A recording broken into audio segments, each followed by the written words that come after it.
Buonasera, in un precedente video abbiamo cercato di rimuovere la ruggine dal fondo del serbatoio del nostro noggiolino usando il procedimento dell'elettrolisi. Ora a fine procedimento si è formato un nuovo sottile strato di ruggine che proverò a rimuovere usando un altro metodo. Ok, vi mostro l'interno del serbatoio dove si è formata questa colapatina di ruggine che proveremo a rimuovere.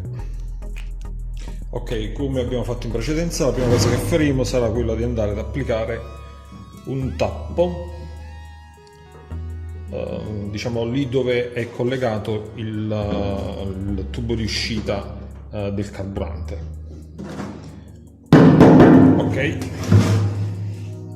Ok, la seconda cosa che faremo sarà di metterlo in piano usando questi pezzi di legno e andremo a versare circa 2 litri di questa sostanza, aceto di alcol.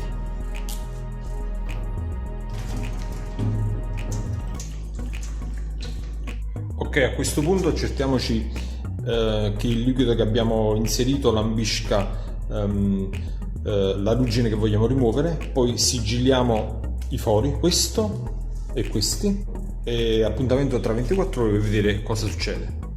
Ok, sono passate circa 24 ore, andiamo ora a dare un occhio all'interno del serbatoio.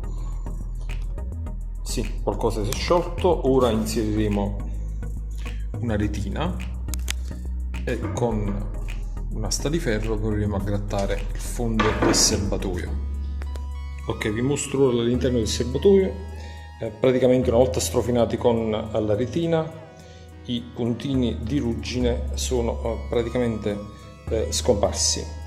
È in assoluto il risultato è oltre ogni aspettativa, considerato anche che il prodotto costa circa 80 centesimi, €1 al litro. Vi consiglio di risciacquare il tutto con dell'acqua e non con della benzina e di asciugare il prima possibile con una pistola ad aria calda. Grazie a tutti, al prossimo video.